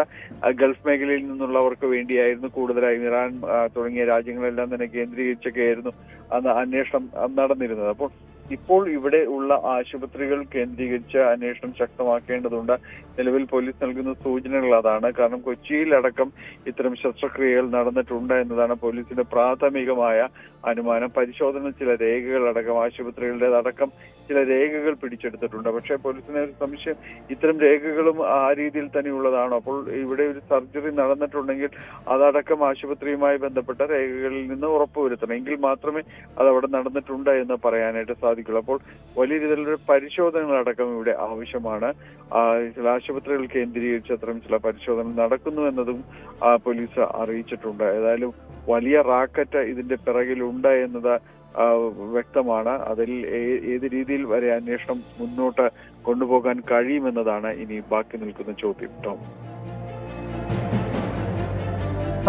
കൊച്ചിയിൽ നിന്ന് ഡാനി പോളാണ് വിവരങ്ങൾ നൽകിയത്. വ്യാജരേഖകൾ ചമച്ച് അവയവദാന തട്ടിപ്പ് നടത്തിയ കേസിൽ മുഖ്യപ്രതി നജീബിനായി അന്വേഷണം ഊർജിതമാക്കിയിരിക്കുകയാണ്. സംസ്ഥാന വ്യാപകമായി ഈ ഒരു ശൃംഖല, ഈ തട്ടിപ്പ് ശൃംഖല പ്രവർത്തിച്ചിരുന്നു എന്ന വ്യക്തമായ സൂചനകൾ അന്വേഷണ സംഘത്തിന് ലഭിച്ചിട്ടുണ്ട്. അതിന്റെ ഭാഗമായി അന്വേഷണം കൂടുതലിടങ്ങളിലേക്ക് വ്യാപിപ്പിച്ചിരിക്കുകയാണ്. പ്രത്യേക അന്വേഷണ സംഘത്തിന് ഉടൻ തന്നെ രൂപം നൽകും. കാമുകനെ കത്തിമുനയിൽ നിർത്തി യുവതിയെ പീഡിപ്പിച്ച കേസിൽ അന്വേഷണം ഊർജിതമാക്കി പോലീസ്. ഉപേക്ഷിക്കപ്പെട്ട കെട്ടിടങ്ങളിൽ നിരീക്ഷണ സംവിധാനം ഒരുക്കുമെന്ന് Kochi city police commissioner Kaliraj Mahesh Kumar പറഞ്ഞു. കൊച്ചിയിലെ ആളൊഴിഞ്ഞ എല്ലാ കെട്ടിടങ്ങളും പരിശോധനയ്ക്ക് വിധേയമാക്കും. കെട്ടിടങ്ങളുടെ ഉടമസ്ഥരോട് സംസാരിച്ച ശേഷം നിരീക്ഷണ സംവിധാനങ്ങൾ ഒരുക്കും. CCTV സെക്യൂരിറ്റി പോലീസ് നിരീക്ഷണമോ കെട്ടിടത്തിനോ ഉറപ്പുവരുത്തുമെന്നും കമ്മീഷണർ പറഞ്ഞു. പോലീസ് ഭാഗത്തിൽ നിന്ന് എന്താ ചെയ്യുന്നെങ്കിൽ ഇങ്ങനെയുള്ള ഒളിഞ്ഞ സ്ഥലങ്ങളൊക്കെ 2-3 ദിവസമായിട്ട് നമുക്ക് തപ്പിക്കൊണ്ടിരിക്കുകയാണ്. എവിടെയൊക്കെ ഇങ്ങനെ പോലീസ് സ്റ്റേഷൻ ഇങ്ങനെ ഒളിഞ്ഞ സ്ഥലങ്ങൾ കൊണ്ടുവന്നിട്ട് അത് ഫസ്റ്റ് നമുക്ക് ടേക്ക് അപ്പ് ചെയ്തിട്ട് ബന്ധപ്പെട്ട ഓണേഴ്സോടാണ്. അല്ലെങ്കിൽ അതിന് സെക്യൂരിറ്റി ഇട്, അല്ലെങ്കിൽ CCTV ഇടണം, അല്ലെങ്കിൽ അവിടെ റെസ്ട്രിക്ഷൻ ചെയ്യാനാണ്. ഇതാണ് ഇതിന്റെ ഫസ്റ്റ്. അങ്ങനെ ഇല്ലാതെ ഇങ്ങനെ ഡിസ്പ്യൂട്ട് ഘട്ടത്തിലുള്ള സ്ഥലത്തിൽ നമുക്ക് വേറെ എന്തെങ്കിലും നോക്കാം. ഇതിങ്ങനെ ഡിസ്പ്യൂട്ട് ആയ നോമാൻസ് ലാൻഡ് ആയി പോയി. ഇങ്ങനെയുള്ള സ്ഥലങ്ങൾ നമുക്ക് പബ്ലിക് പ്ലേസിംഗിൽ നമുക്ക് ലൈറ്റും ബാക്കി കാര്യങ്ങൾ വെച്ചിട്ട് ഇംപ്രൂവ് ചെയ്യാം. ഇങ്ങനെയുള്ള സ്ഥലങ്ങള് ഇപ്പൊ നമുക്ക് പോലീസുടെ റെഗുലറായിട്ട് ഐഡന്റിഫൈ ചെയ്തിട്ട് ഇടയ്ക്ക് കയറി നോക്കാനാണ് പറഞ്ഞിട്ടുള്ളത്. അത് നമുക്ക് ചെയ്യാൻ പറ്റും. അതാണ് ഇപ്പം കറന്റ് ആയിട്ടുള്ള അപ്രോച്ച്. അതാണ്. അതായത് ഇങ്ങനെയുള്ള സ്ഥലങ്ങൾ പോലീസ് പരിധിയിൽ വരാതെ സ്ഥലങ്ങൾ എന്തെങ്കിലും ഉണ്ടെങ്കിൽ അത് കണ്ടെത്തിയിട്ട് പിന്നെ അതുകൊണ്ട് ബന്ധപ്പെട്ട ഓണേഴ്സോട് ചോദിച്ചിട്ട് പിന്നെ ഒരു സെക്യൂരിറ്റിയുടെ ഇല്ലെങ്കിൽ മറ്റേ CCTV മറ്റേ ഇത് ഉണ്ടാക്കണം. അല്ലാതെ പോലീസ് റെഗുലറായിട്ട് ഈ സ്ഥലങ്ങളൊക്കെ ഒന്ന് നോക്കിയിട്ട് റെഗുലറായിട്ട് കയറി നോക്കിയാൽ ഇങ്ങനെയുള്ള ആൾക്കാർ കിടക്കാനുള്ളത് ക്ലിയർ ആകും. ഇത് കഴിഞ്ഞ ദിവസം ഏറെ ഞെട്ടിപ്പിക്കുന്ന ഒരു സംഭവം കൊച്ചി നഗരത്തിലുണ്ടാകുന്നു. ആളൊഴിഞ്ഞ കെട്ടിടത്തിൽ വെച്ച് കാമുകനെ കത്തിമുനയിൽ നിർത്തി യുവതിയെ പീഡിപ്പിച്ച കേസ്.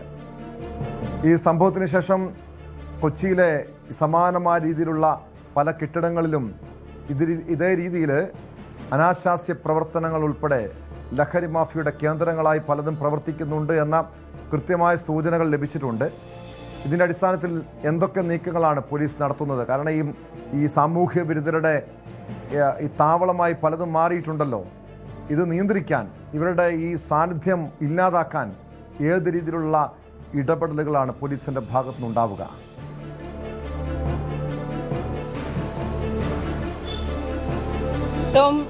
സിറ്റി പോലീസ് കമ്മീഷണർ സൂചിപ്പിച്ചതുപോലെ തന്നെ ഇങ്ങനത്തെ അബണ്ടന്റ് ആയിട്ടുള്ള കെട്ടിടങ്ങൾ, ഈ ഉപേക്ഷിക്കപ്പെട്ടിട്ടുള്ള അല്ലെങ്കിൽ കാലങ്ങളായി ആളുകൾ തിരിഞ്ഞു നോക്കാത്ത തരത്തിലുള്ള കെട്ടിടങ്ങൾ, കാട് പിടിച്ചു കിടക്കുന്ന ഇടങ്ങൾ, ഇവിടെയൊക്കെ നിരീക്ഷണ സംവിധാനം ഉറപ്പാക്കുകയാണ് ഇനി പോലീസിന്റെ ഭാഗത്തുനിന്ന് ഉണ്ടാവുക, അടിയന്തരമായി ഉണ്ടാകാൻ അങ്ങനെയാണ് തീരുമാനിച്ചിരിക്കുന്നതെന്നാണ് സിറ്റി പോലീസ് കമ്മീഷണർ നമ്മളോട് പറഞ്ഞത്. അങ്ങനെയാണ്.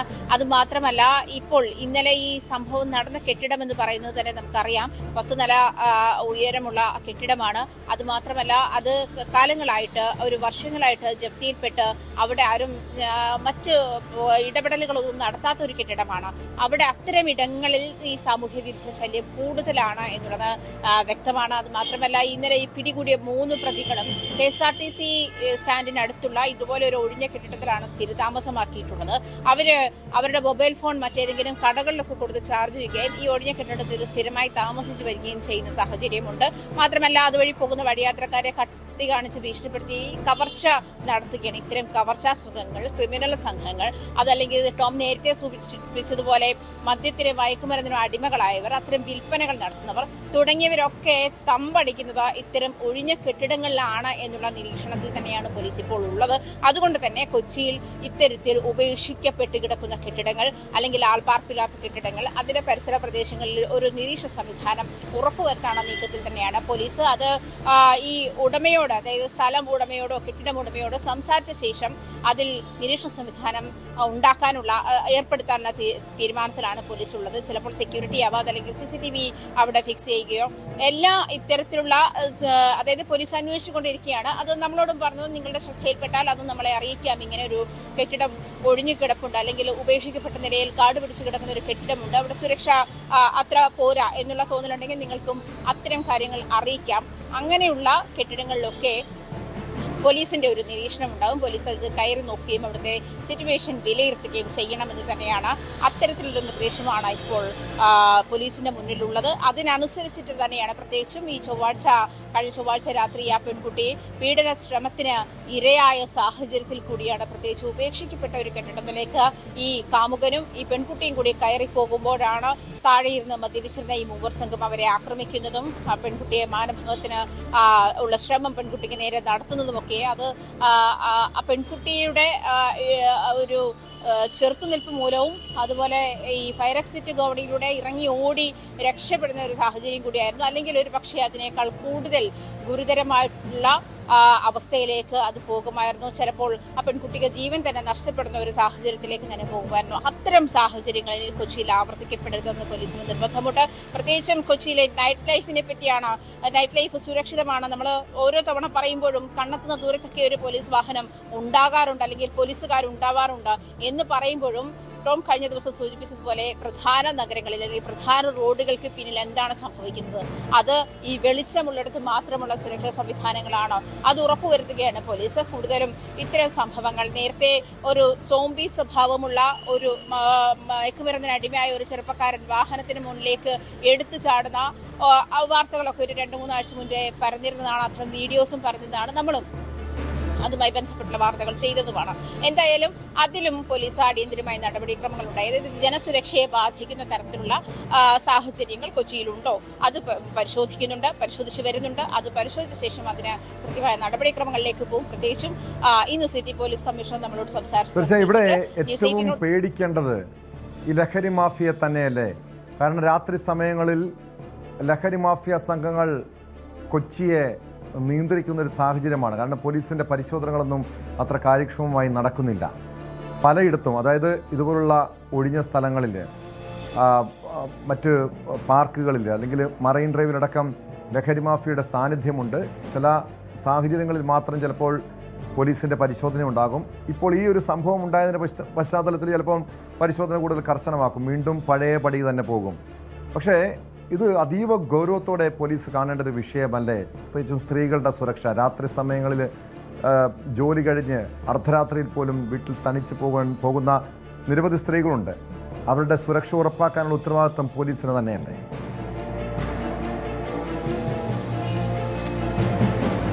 തീർച്ചയായിട്ടും ടോം, പ്രത്യേകിച്ചും കൊച്ചിയെ സംബന്ധിച്ചിട്ട് ടോം സൂചിപ്പിച്ചതുപോലെ അർദ്ധരാത്രി കഴിഞ്ഞിട്ടും ഷിഫ്റ്റ് അടിസ്ഥാനത്തിലൊക്കെ ജോലി ചെയ്ത ശേഷം വീട്ടിലേക്ക് പോകുന്ന സ്ത്രീകളുണ്ട്.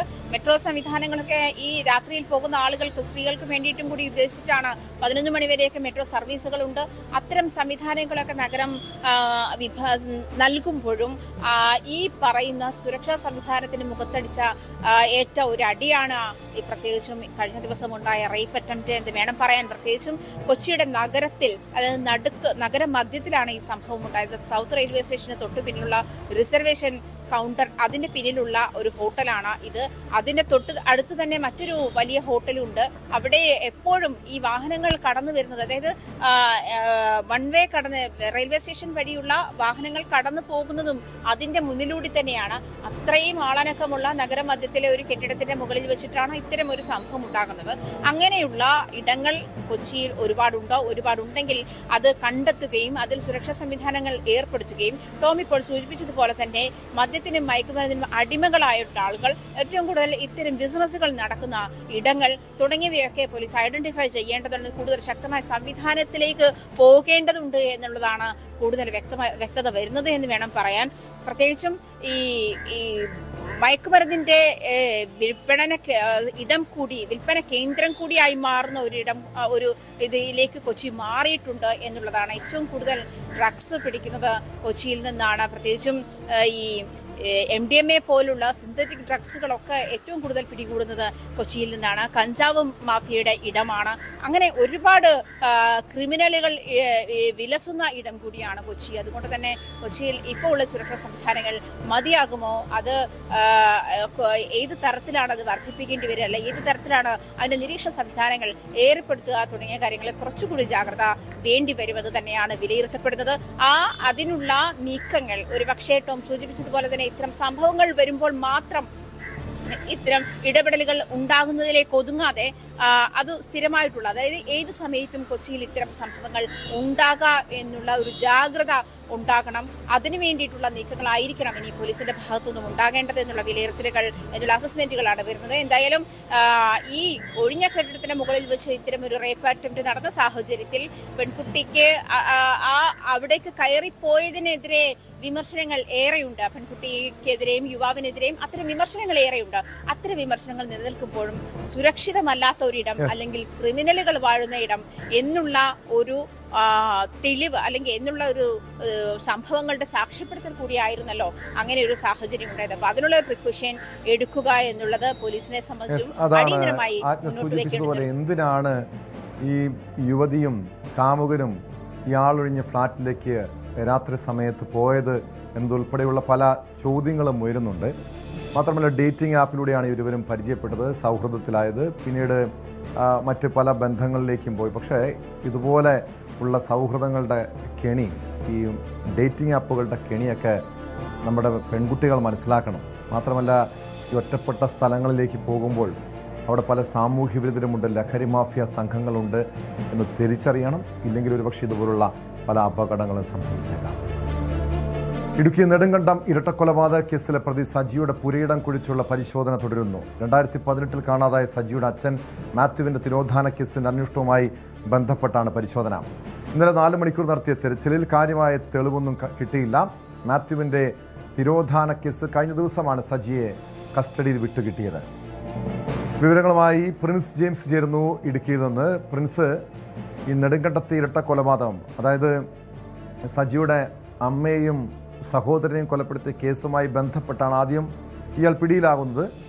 പിന്നീട് അച്ഛൻ മാത്യുവിൻ്റെ തിരോധാനത്തിലും പല സംശയങ്ങൾ ഉയരുന്നു. ഇതിൻ്റെ അടിസ്ഥാനത്തിലായിരുന്നു ഇന്നലെ 4 മണിക്കൂർ നീണ്ട പരിശോധന. അവിടെ നിന്ന് ചില അസ്ഥികൾ കണ്ടെത്തിയെന്ന് പറഞ്ഞു. പക്ഷേ അത് ഒരു മൃഗത്തിൻ്റെതാണ്, അത് മനുഷ്യൻ്റെ അസ്ഥി അല്ല എന്ന് വ്യക്തമായിട്ടുണ്ട്. ചില വസ്ത്രത്തിൻ്റെ പഴകിയ വസ്ത്രം കിട്ടിയെന്നൊക്കെ പറഞ്ഞിട്ടുണ്ട്. പക്ഷേ മാത്യുവിൻ്റെ തിരോധാനവുമായി ബന്ധപ്പെട്ട് യാതൊരു സൂചനകൾ ഇതുവരെയും കണ്ടെത്താൻ കഴിഞ്ഞിട്ടില്ല. ഇപ്പോഴും പരിശോധന തുടരുകയാണോ?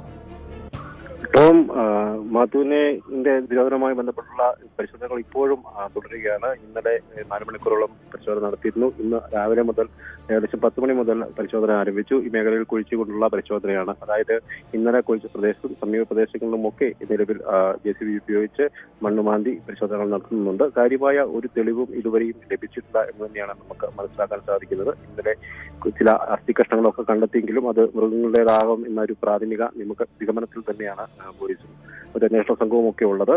ഒപ്പം വസ്ത്രങ്ങളുടെ അവശിഷ്ടങ്ങളും ലഭിച്ചിരുന്നു. ഒരു വെള്ള നിറത്തിലുള്ള ഒരു വസ്ത്രവും ഒപ്പം ഷർട്ടും ഒരു പാന്റും ലഭിച്ചിരുന്ന സാഹചര്യമുണ്ട്. എന്തായാലും മാത്യുവിനെ കൊലപ്പെടുത്തി അത് സംബന്ധിച്ചുള്ള കൃത്യമായ ഒരു തെളിവോ വിവരങ്ങളോ ഒന്നും ഇതുവരെയും ശേഖരിക്കാനായിട്ടില്ല. എങ്കിലും ഇന്നും അന്വേഷണം തുടരുന്ന ഒരു സാഹചര്യമുണ്ട്. കൂടുതൽ പ്രദേശങ്ങളിലേക്ക് ഈ വീടിനോട് ചുറ്റുമുള്ള സമീപ പ്രദേശങ്ങളിൽ പുരയിടത്തിൽ മണ്ണ് മാന്തിയുള്ള പരിശോധന ഇപ്പോഴും തുടരുകയാണ്. എന്തായാലും 2018 മാത്യുവിനെ വീട്ടിൽ നിന്നും കാണാതാകുന്നത്. കട്ടപ്പനയിൽ മകളുടെ ചികിത്സാ ആവശ്യത്തിനായി പോകുന്നു എന്ന് പറഞ്ഞാണ് വീട്ടിൽ നിന്ന് പോയത്. എന്നാൽ പിന്നീട് ഇയാൾ തിരിച്ചു വന്നില്ല. 2018 മാർച്ച് 3 പോകുന്നു. മാർച്ച് 9 ഇയാളുടെ മൂത്ത മകൻ റെജി ഇത് സംബന്ധിച്ച് പോലീസിൽ പരാതി നൽകിയിരുന്നു. പിന്നീട് ഇയാൾ ബസ്സിൽ കയറി പോകുന്നതായി നാട്ടുകാർ കണ്ടു എന്ന മൊഴിയൊക്കെ ഉണ്ടായെങ്കിലും അതിനെക്കുറിച്ച് കൂടുതൽ വിവരങ്ങളൊന്നും പോലീസിന് ലഭിക്കാതെ വന്നതോടെ അന്ന് കേസ് അന്വേഷിക്കുകയായിരുന്നു. ഈ പാസ്റ്ററായ സേവനം അനുഷ്ഠിച്ചിരുന്ന മാത്യു ചിലപ്പോഴൊക്കെ വീട്ടിൽ നിന്ന് ഇങ്ങനെ മാറി നിൽക്കുന്ന ഒരു സാഹചര്യം ഉണ്ടായിരുന്നു. ചിലപ്പോൾ 3-4 മാസമൊക്കെ വീട്ടിൽ നിന്ന് മാറുന്ന ഒരു സാഹചര്യം ഉള്ളത് കൊണ്ട് തന്നെ വലിയ കൂടുതൽ അന്വേഷണമൊന്നും ഉണ്ടായിരുന്നില്ല. എന്തായാലും ഇരട്ട കൊലപാതക കേസിലെ ഒരു വഴിത്തിരിവ് ഉണ്ടായതോടെ, ഇരട്ട കൊലപാതക കേസിൽ മകൻ സജി അറസ്റ്റിലായതോടെയാണ് ഈ കേസിലും തിരോധാനത്തിലെയും അന്വേഷണം ആരംഭിച്ചിരിക്കുന്നത്. സജിയുടെ പങ്ക് ഈ മാത്യുവിന്റെ തിരോധാനത്തിലുണ്ടോ എന്ന് സംബന്ധിച്ചുള്ള ആശങ്കകളെ തുടർന്നാണ് ഇത്തരത്തിലുള്ള പരിശോധനകൾ നടത്തുന്നത്. എന്തായാലും സജി ഇത് സംബന്ധിച്ച് കൃത്യമായ ഒരു കുറ്റസമ്മതമൊന്നും നടത്തിയിട്ടില്ല എന്ന് തന്നെയാണ് നമുക്ക് മനസ്സിലാകുന്നത്. അമ്മ മേരിക്കുട്ടിയെയും അപ്പം സഹോദരൻ റെജിയെയും കൊലപ്പെടുത്തിയെ സംബന്ധിച്ചുള്ള കൃത്യമായ തെളിവുകളൊക്കെ പോലീസ് ശേഖരിച്ചു വരുന്നുണ്ട്. അതിൽ പ്രതി ഇത് കൊലപ്പെടുത്തിയ രീതിയൊക്കെ പോലീസിനോട് വിവരിച്ചിരുന്നെങ്കിൽ പോലും പിതാവിന്റെ തിരോധാനത്തിൽ തനിക്ക് പങ്കുള്ളതായി കൃത്യമായ ഒരു വിവരം പോലീസിന് കൈമാറിയിട്ടുണ്ടോ ഇല്ല എന്ന് തന്നെയാണ് നമുക്ക് മനസ്സിലാക്കാൻ സാധിക്കുന്നത്. ചില വിവരങ്ങളൊക്കെ നൽകിയിട്ടുണ്ടെങ്കിൽ പോലും കൃത്യമായ ഒരു തെളിവിലേക്ക് എത്താൻ സാധിക്കുന്ന വിവരങ്ങൾ ലഭിച്ചിട്ടില്ല എന്ന് വേണം കരുതാൻ. ഒപ്പം ഈ മേഖലയിലുള്ള പരിശോധന ഈ സജീവമായി ചോദ്യം ചെയ്തതിനുള്ള സൂചനകളുടെ അടിസ്ഥാനത്തിലാണ് ഇപ്പോൾ പരിശോധന നടത്തുമെങ്കിൽ പോലും മാത്യുവിനെ പരിശോധനയിൽ ഇതുവരെ യാതൊരു സൂചനയും ലഭിച്ചിട്ടില്ല. പ്രതിയെ ചോദ്യം ചെയ്തതിൽ നിന്നും ഈ മാത്യുവിന്റെ തിരോധാനവുമായി ബന്ധപ്പെട്ട എന്തെങ്കിലും കാര്യങ്ങൾ ഇയാൾ തുറന്നു പറഞ്ഞിട്ടുണ്ടോ? മാത്യുവിന് എന്താണ് സംഭവിച്ചതെന്ന് സജിക്ക് വ്യക്തമായ അറിവുള്ള കാര്യമാണോ? ടോം, സജീനെ ചോദ്യം ചെയ്തതുമായി ബന്ധപ്പെട്ട് കൃത്യമായ ഒരു സൂചന പോലീസ് ലഭിച്ചിട്ടില്ല എന്നുള്ളത് തന്നെയാണ് നമുക്ക് അനുമാനിക്കാൻ. അതേസമയം ചില സൂചനകളൊക്കെ ഉയർന്നു, അതോടൊപ്പം ചില സംശയങ്ങളൊക്കെ പോലീസിൽ ഉയർന്നു. അതുകൊണ്ട് തന്നെയാണ് ഈ മേഖല കേന്ദ്രീകരിച്ചുള്ള ഒരു പരിശോധന പോലീസ് നടത്തുന്നത്. എന്തായാലും ഇതുവരെയും കൃത്യമായ ഒരു തെളിവിലേക്ക് അല്ലെങ്കിൽ ഇയാളെ ഭയപ്പെടുത്തിയോ എന്ന് സംബന്ധിച്ചുള്ള ഒരു കൃത്യമായ ഒരു വിവരത്തിലേക്ക് എത്തുവാനുള്ള തെളിവുകളൊന്നും ഇതുവരെയും ലഭിച്ചിട്ടില്ല. എങ്കിലും ഇന്ന് വൈകുന്നേരത്തോടെ വരെയും പരിശോധന തുടരുന്ന ഒരു സാഹചര്യമാണ് നിലവിലുള്ളത്. ഇന്ന് വൈകുന്നേരത്തോടെ സജീനെ പ്രതിനെ കോടതിയിൽ ഹാജരാക്കും. കഴിഞ്ഞ ദിവസമാണ് ഈ കേസുമായി ബന്ധപ്പെട്ട്, അതായത് മാത്യുവിന്റെ തിരോധനവുമായി ബന്ധപ്പെട്ട് പോലീസ് ഇയാളെ കസ്റ്റഡിയിൽ വാങ്ങിയത്. കസ്റ്റഡി കാലാവധി അവസാനിക്കുകയാണ്. അതിനോടനുബന്ധിച്ച് തന്നെ പ്രതിനെ കോടതിയിൽ ഹാജരാക്കും. ഇരട്ട കൊലപാതക കേസിൽ എല്ലാ തെളിവുകളൊക്കെ ശേഖരിക്കുകയും അയാൾ കുറ്റസമ്മതമൊക്കെ നടത്തുകയും ചെയ്തിരുന്നു. എന്നാൽ കൃത്യമായി ഈ വിവരത്തെ സംബന്ധിച്ച് ഈ പിതാവിന്റെ തിരോധനവുമായി ബന്ധപ്പെട്ട് കൃത്യമായ വിവരങ്ങൾ പോലീസിലേക്ക് കൈമാറുന്നുണ്ടോ എന്ന സംശയമാണ്. എങ്കിലും ഇയാളുടെ ചോദ്യം ചെയ്തതിൽ ലഭിച്ച ചില സൂചനകളുടെ അടിസ്ഥാനത്തിൽ അത് ആണ് ഇപ്പോൾ പരിശോധനകൾ നടക്കുന്നത്. വ്യക്തമാണ്. പ്രിൻസ് ജെയിംസ് ആണ് വിവരങ്ങൾ നൽകിയത്. നെടുങ്കണ്ടത്ത് ഇരട്ട കൊലപാതക കേസിന് പിന്നാലെയാണ് പാസ്റ്റർ മാത്യുവിന്റെ തിരോധാനവുമായി ബന്ധപ്പെട്ട ചില സൂചനകൾ ലഭിച്ചത്. ഇതിന്റെ അടിസ്ഥാനത്തിൽ പ്രതി സജിയുടെ പുരയിടത്തിൽ പോലീസ് മണ്ണ് കുടിച്ച് പരിശോധന നടത്തുകയാണ്. കൊല്ലത്ത് ലഹരിയുമായി യുവതിയും കാമുകനും അറസ്റ്റിൽ. ബംഗളൂരുവിൽ നിന്നും MDMA അടക്കമുള്ള ലഹരി മരുന്നുകൾ കടത്തിയ സംഘത്തിലെ പ്രധാനികളാണ് പോലീസിന്റെ പിടിയിലായത്. വ്യാജപേരിൽ ഫ്ളാറ്റ് വാടകയ്ക്കെടുത്ത് പ്രവർത്തിച്ചിരുന്ന കമിതാക്കളെയാണ് ശാസ്താംകോട്ട പോലീസ് അറസ്റ്റ് ചെയ്തത്. ഇരുവരെയും കോടതിയിൽ ഹാജരാക്കി റിമാൻഡ് ചെയ്തു. കൊല്ലം മുണ്ടക്കൽ സ്വദേശി അദ്വൈതയും കണ്ണൂർ പറശ്ശിനിക്കടവ് സ്വദേശി മുഹമ്മദ് സിജാഹുമാണ് പിടിയിലായത്. വിവരങ്ങളുമായി വിനീഷ് ചേരുന്നു കൊല്ലത്ത് നിന്ന്. വിനീഷ്, എങ്ങനെയാണ് പോലീസിന് ഇവരെക്കുറിച്ച് വിവരങ്ങൾ ലഭിച്ചത്? പ്രത്യേകിച്ചും ബാംഗ്ലൂരിൽ നിന്നും ലഹരി എത്തിച്ച് വിൽപ്പന നടത്തുന്ന സംഘത്തിലെ പ്രധാനികളാണെന്നാണല്ലോ കണ്ടെത്തൽ. തീർച്ചയായും ടോം, അങ്ങനെ തന്നെയാണ്. കേരളത്തിലേക്ക് MDMA അടക്കമുള്ള രാസലഹരികൾ വൻതോതിൽ എത്തിക്കുന്ന അല്ലെങ്കിൽ കടത്തുന്ന സംഘത്തിലെ പ്രധാനികളാണ് ഇവർ രണ്ടുപേരും. കമിതാക്കളാണ്. കൊല്ലം സ്വദേശി അദ്വൈത, അതുപോലെ തന്നെ മുഹമ്മദ് സിജാഹ് കണ്ണൂർ സ്വദേശിയാണ്. ഇരുവരെയും ശാസ്താംകോട്ട പോലീസാണ് കഴിഞ്ഞ ദിവസം പിടികൂടിയത്. നമുക്കറിയാം ഫെബ്രുവരിയിലെ ICS ജംഗ്ഷൻ, കൊല്ലത്തുള്ള ICS ജംഗ്ഷനിൽ വെച്ച് വൻതോതിൽ MDMA പിടികൂടിയിരുന്നു. ആ പിടിയിലായവരിൽ നിന്ന് കിട്ടിയ ചില രഹസ്യ വിവരങ്ങൾ 23 ഗ്രാം MDMA പിടികൂടി. അപ്പോൾ ഇതിന്റെ ഈ ഉള്ളറകൾ തേടിയുള്ള ഒരു യാത്രയിലായിരുന്നു അന്വേഷണ സംഘം. അങ്ങനെ എത്തിയതാണ് ഈ കമിതാക്കളിലേക്ക് ഇപ്പോൾ അവസാനമായി ഈ പോലീസ് പിടികൂടുകയും ചെയ്തു. സംനാഥിനെ അന്ന് പിടികൂടിയ സംനാഥിന് MDMA എത്തിച്ചു കൊടുത്ത അവരിൽ പറ്റിയുള്ള അന്വേഷണമായിരുന്നു. അങ്ങനെ 3 പ്രതികളെ പിടികൂടിയിരുന്നു. അതിൽ 2 പേരെ ബാംഗ്ലൂരിൽ എത്തിച്ച് തെളിവെടുപ്പുകൾ നടത്തുകയൊക്കെ ചെയ്തു. അങ്ങനെ അവിടെ നിന്നും 3 പേരെ പോലീസ് പിടികൂടി എത്തിച്ചു. അങ്ങനെ വലിയ രീതിയിലുള്ള ഒരു അന്വേഷണം, ഇവരെ ഒന്നിച്ചിരുത്തിയുള്ള ചോദ്യം ചെയ്യലിൽ നിന്ന് കിട്ടിയ നിർണായകമായിട്ടുള്ള വിവരങ്ങൾ, അങ്ങനെയാണ് ഈ കമിതാക്കളിലേക്ക് അന്വേഷണം എത്തുന്നതും. കഴിഞ്ഞ ദിവസം ശാസ്താംകോട്ട പോലീസ് അവിടെ ഇവരെ കൈയോടെ പിടികൂടുകയും ചെയ്തത്. ഇതിൽ നിന്നും കിട്ടിയ നിർണായകമായ ചില വിവരങ്ങളുണ്ട്. ഇതുമായി ബന്ധപ്പെട്ടുള്ള അന്വേഷണം പുരോഗമിക്കുന്നുണ്ട്. നിലവിലിപ്പോൾ ഇവർ ഇരുവരെയും റിമാൻഡ് ചെയ്തിട്ടുണ്ട്. ടോം,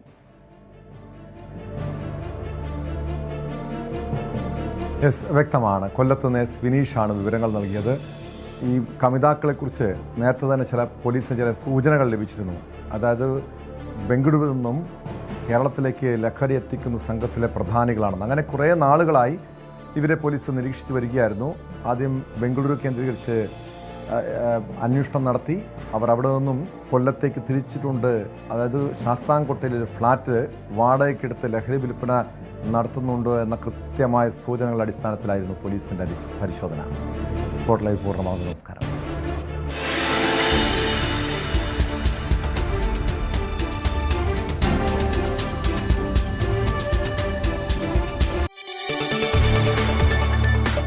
കൂടുതൽ വാർത്തകൾക്ക് news 18 Keralam YouTube channel subscribe ചെയ്യുക.